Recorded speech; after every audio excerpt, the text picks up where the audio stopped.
Hello everybody! My last video was about the socialist revolution being inevitable, but sadly I was very vague on how to reach that state or what a revolution would look like. I made videos on so many ideologies, but I never properly explained how they would look step by step in the real world. Oftentimes when talking to socialists, they talk about their ideology and their ultimate goal, but not how to get there. The left has a very solid pick ideology and utopia plan, though some add socialism before the utopia, if that helps. So in this video I will discuss some of those ways we can replace the question marks with concrete steps, and I will even give you my own thoughts, a sort of video on Vikiist revolution. But of course, this video is purely hypothetical. Under no circumstances should you partake in illegal political activism. I must stress that this video is a thought experiment with no relation to reality. It's also demonetized, and now YouTube is actually my full-time job, so please donate on Patreon. I think we should define what revolution we talk about. There are hundreds of kinds of revolution, but in line with me being a commie, we will focus on the revolution. That's the revolution that will destroy capitalism to resolve the class conflict, which I talked about in the last video. But it has to be noted that different leftists see different goals in that revolution. Some want to establish socialism and then transfer to communism, a stateless, classless society where everyone's happy. But others just want to establish an economy in which the workers and communities control the factories and trade, without trying to reach a utopia. Inconveniently, that situation is also called socialism. Now, if you're on the side of utopian communism or easy to implement socialism, you may think that the other group is wrong about what socialism is. Well, they're not. Look, socialism has two definitions because of this divide. So, socialism is worker or community control of the economy, but it can also mean a transitionary step before communism. I will treat both sides of socialism equal for now, even though there are massive ideological differences, of course. Like most of leftism, the different paths to socialism follow two broad teachings: state-focused or authoritarian ideas, or anarchist/libertarian ideas. For once, I will explain both sides, and towards the end, I will give you my hypothetical thoughts on the matter of Vikiist revolutions, which, again, is in no way instructions. The first person who thought about the Marxist-style socialist revolution was, unsurprisingly, Karl Marx. He was the one who analyzed capitalist society and determined that there is no way to resolve the conflicts without destroying one of the classes, and that this class must be the capitalist one, because workers can work without capitalists, but capitalists can't work their huge factories without workers. That was my last video in 3 sentences. Marx grew up learning about the French Revolution, which was only a few decades earlier, and in which the peasants and working people united their forces to overthrow the oppressive feudal system, in a mix of a popular uprising and later a newly formed political system that would implement the ideas of the revolutionaries, and then lots of wars to spread the values around Europe. So, when Marx was searching for a way to make the leap from capitalism to socialism, he purposefully or not copied the French Revolution.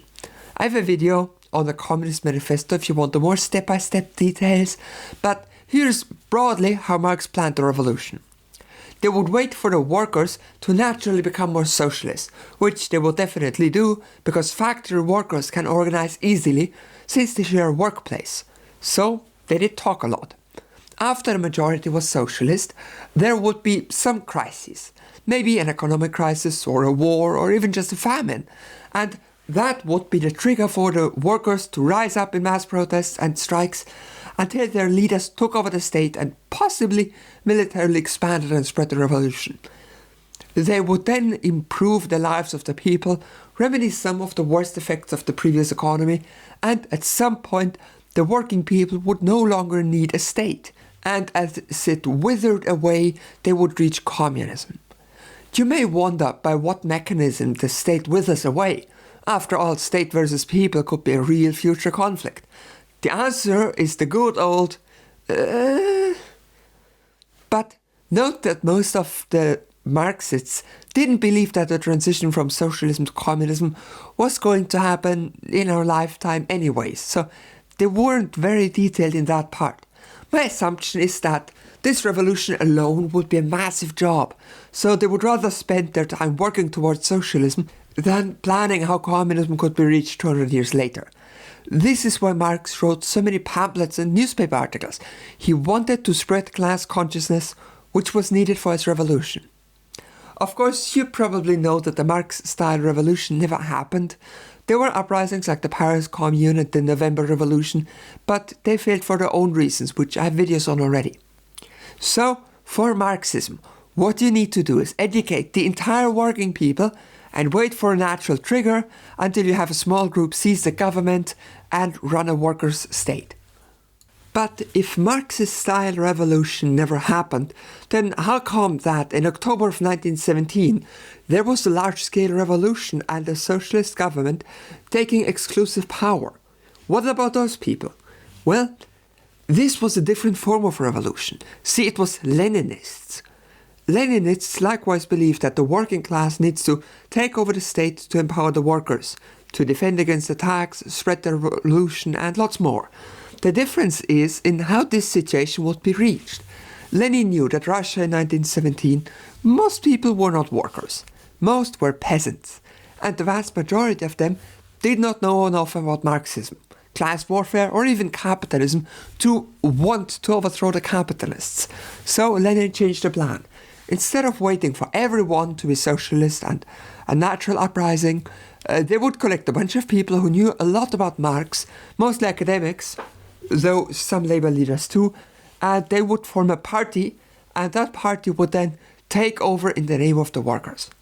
And then they would educate the people, develop industry, spread revolution, basically exactly the same thing Marx foresaw, including the state withering away, any day now. Leninism was spread far and wide during the Second World War and the Cold War. It eventually collapsed in the late 90s for reasons far too complicated to go into in this video. But very basically, the people didn't feel represented by a one-party state with huge bureaucracy and only one party on the ballots. Despite this, a lot of leftists today, mostly in the First World, like this approach, because, frankly, nowadays most people have no clue about Marx, and Leninism is made to transition to socialism in spite of that. To reach Leninism, you need a completely ideologically coherent party and good planning to both stage a coup and not be counter-couped at a later date. But not every country has an economy large enough to carry a revolutionary party. What if huge parts of a national economy and land was owned by foreign powers, aka colonizers? That was the issue Mao Zedong and his People's Liberation Army were facing in the Chinese Civil War. There were no workers and no intellectuals, and the foreign powers controlled all of China economically. So Mao looked at Leninism and changed it to fit the conditions of China during this time. For example, he did not only consider workers to be an important part of the revolutionary army, but also peasants, who were far more numerous. To take on the international capitalists, they would also unite with the local capitalists to kick the foreign ones out so they could profit from their own economy. Instead of a state building up all the industry like in Leninism, Mao would have left that job to the local capitalists. They would be allowed to employ people and expand businesses, but only under the tight regulation of the workers' state. Eventually, the state would take this industry from the local capitalists and give it to the people, reaching socialism. Naturally, in China, this step never happened. There are huge, rich corporations in China, but there is no evidence that they plan on turning socialist. And this may be because of the reforms Chinese leaders made after Mao died, which went against Mao's plans. To this day, many poor exploited countries, previously called Third World nations, believe that Maoism is their best way to achieve a form of socialism. These countries often have little local economy besides farmers, and foreign companies owning almost everything. So Maoism, usually slightly adapted, is a very useful ideology for them. So for a Maoist revolution you need angry workers and farmers and enough speech skill to convince capitalists to work with your communist movement. There is a last type of state-oriented socialists, and calling them socialists is daring on my part. I'm sure some will be angry at me after this, but I mean reformists. They're people who think being elected into a modern democratic capitalist parliament is a way to reach a socialist future. They can do many helpful things like increase pay, reduce work hours, collectivize some industry and so on, but ultimately they will always have to fight the capitalist parties in parliament, the capitalists who pay the politicians, and foreign countries embargoing them. Nowadays not many countries attempt to reach socialism via reform because it has been proven to be close to impossible. The most prominent example you can see right now is Venezuela, which is massively suffering from global embargoes, among a trillion other things. This video is about revolutions, so I will not name further reformists. Mostly. Now that we have gone over the state-focused / authoritarian leftist revolutions, we come towards the anarchist / libertarian leftists. As you probably know, the whole idea behind anarchism is that you can't have positions of power, because those positions encourage bad things. So anarchists don't really believe that a CEO is evil. They believe that the position of CEO encourages people to act badly. And this applies to all: economics, politics, and revolution. So there can't be a single party leading a revolution like in Leninism or Maoism. There can't even be a revolution or a government taking power like in Marx's idea. So how do you overthrow an entrenched, strong, centrally led economic system without forming your own power structure? With great difficulty, and the working class. The first idea I will represent is Syndicalism, or guild socialism, who are almost but not quite the same thing. The idea with Syndicalism is to have unions lead the revolution. With increasing knowledge about socialism and anarchism, the workers would join unions just to get their rights protected. Remember, the union makes us strong. Then the unions would be radicalized. And then eventually, at some trigger point, all unions would go into a general strike or maybe arm themselves to take over the economy and form new local governments or communes based on large political participation. But now the tankies are dying for me to mention their main criticism. What if your region becomes syndicalist and the others don't? Will syndicalism withstand an invasion? And the correct answer is, we don't know.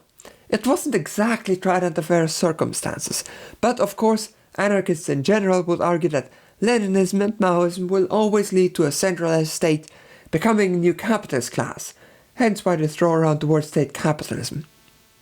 So for syndicalism, you need to educate, radicalize and unionize most of the economy and then wait for a spontaneous uprising. But if slowly unionizing most of the workforce is not your cup of tea, then there is an even easier way to try to reach anarchist socialism: a good old mass uprising. For this, you educate and radicalize workers, arm them and let them form military units, run democratically of course, and at some point there is a trigger and these units rise up against anything that needs rising up to get fixed. This would, among other things, include government officials, capitalists, businesses, the cops, prisons, armies, and so on. It would make it for an exciting setting of a fictional book set during a socialist revolution, but it has some very big problems. See, for syndicalism, you unionize workers, which is legal and easier to do than recruiting people to an underground army. And forming a paramilitary force to overthrow the state will definitely get you observed and almost definitely arrested by the FBI. Not to mention, radicalizing workers through unions is easier, since the unions can fight for all types of betterments for the workers, while a revolution doesn't change anything until it actually happens. Will the workers be ready for revolution for years on end, or will they give up and vote Social Democrats? Naturally, the same problem as in syndicalism applies. How do you defend yourself? Well, at least if you have trained paramilitary units, this part is more straightforward. Of course, there are issues like how do you arm yourself, how to destroy a 6th generation fighter jet, and so on. And naturally, armed uprisings can lead to individual army leaders unofficially taking charge, like in Magnovia. So, for this one you need a huge secret army, lots of arms, and radicalize and recruit millions of people underground without any info leaking, or else you're all arrested. Talking about Magnovia, it was this region ruled by anarchist principles for a few years before being killed by the Soviets. Full video in the outro.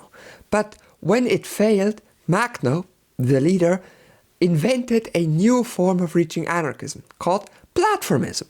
Basically, all ideologically pure anarchists, meaning all Magno liked, would form a small government of revolutionaries that would try to push workers' and peasants' movements towards anarchism. Now, this may sound like a Leninist-style vanguard party, and like it betrays all anarchist principles. Platformism was never used anywhere near an actual revolution. I saved the best for last. Uprisings, vanguards, and unions all have a problem. They can only improve people's lives once they grow big and strong. Even unions with few members can't really demand better pay. So there comes the idea of dual power. Instead of building up movements to destroy capitalism and replace it with a better system, we should just replace it with a better system right now. For example, in anarchism, the hungry would get free food. So some anarchists opened soup kitchens for the hungry. In anarchism, empty apartment buildings would be used by those who are homeless. So anarchists take over empty apartment buildings and turn them into public housing. This is called squatting, and the police doesn't like it. Likewise, these anarchists will take food waste from supermarkets and use it to feed themselves or those in need. And because capitalism is super trash, almost all waste from supermarkets is still edible, but taking it is theft somehow. Likewise, dual power means setting up things like a neighborhood watch to replace the police, councils for people to make local choices, and yes, they also unionize workplaces, and they are the primary part of Antifa. After having both systems, eventually the people will stop listening to or taking part in the state, and anarchism can be achieved. So, for this you just need to genuinely help your community by opening soup kitchens, places to live, unionizing and organizing protests. If you're just alone trying to do something, this is your most realistic and easy approach. So, let's come to how I would approach revolution if I, hypothetically, were to plan one. Again, this is a thought experiment, nobody listen to me. Especially government agents. Just kidding, neither YouTube nor the government watched this far into the video. So, in my view, how do you reach socialism from this starting point? I'm straight up going to say that no one method of revolution can work everywhere. Earth is huge with 7.7 billion people on it, so I am going to give you generalities. So, what's my plan? What form of revolution do I follow? Well, kinda all of them. Let me explain. I believe in a two-stage approach towards reaching a post-capitalist world. During the first stage, socialist movements should take part in the political process of liberal capitalist countries. They should establish social housing, healthcare, better wages, and even allow workers to form co-ops, all of which is supposed to make the leftist ideas more popular. But who would take part in that? Most leftists don't believe that the state is capable of meaningful reform, and they're probably right. But I would urge all parties and groups on the left to voluntarily form a single, party on the outside. A united front against capitalism. Of course, any such party would be severely unstable because, for example, Leninists and Syndicalists don't like to cooperate. Because of that, all party members would have to commit to a truce. They should not argue about tactics or visions for the future. They're supposed to improve people's lives via the things they can all agree on, like worker co-ops, and to spread socialism. Each of these factions should be able to prepare for a revolution in their way. Syndicalists can unionize people, Leninists can plan seizing the state, and so on. That's phase one. Everyone coexists while associating to make leftist policy more popular in the democratic process. Step two is a revolution. How a revolution would occur, what would be the trigger, and such are impossible to know. candidates are economic or natural crisis or war. But we can know that the leftists definitely have the majority of the people on their side if we did step 1 correctly. Bonus points if all the leftists of the land coordinate the revolution. I could totally see syndicalists, Leninists and council communists rising up at the same time, like during the Russian Revolution. Of course, it would be great if the leftist factions focus on their enemies, not each other, but history shows that this is to be practically impossible. It's easy to cooperate when both factions hand out flyers and talk to people, but once the guns and wars are on the table, there's a tendency for the largest faction to kill the rest. At least in theory, the largest faction during the revolution would be the faction that got the most members in phase 1. So, in theory, that kinda makes the most popular win, I guess. Marketplace of ideas, anybody? If the leftists could hold on killing each other, there could be huge congresses in all places to determine the ideological future of their region, how these places would be governed, how the economy would be organized, and things like that I will leave up to the revolutionaries. You don't need a plan on how to run a train line before the revolution. The workers can make their own plans, and yeah, they did in Magnovia. Humans are smart, they will find a way to live, and in all likelihood they will live better than we do now. So yeah, everybody, if we hypothetically supported the revolution, we should definitely all go about phase 1, like unite the leftists and get them to set aside the arguments for after getting the majority.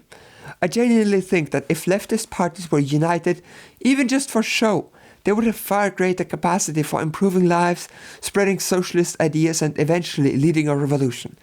Maybe my plan is naive, it almost definitely is, but that is what I do now. I talk to people, I make them socialists, I make YouTube videos and TikToks to educate the people, all in hopes that one day socialism will again be popular enough for a transition away from capitalism. And the exact steps of how to do that one day matter less than what we can do now.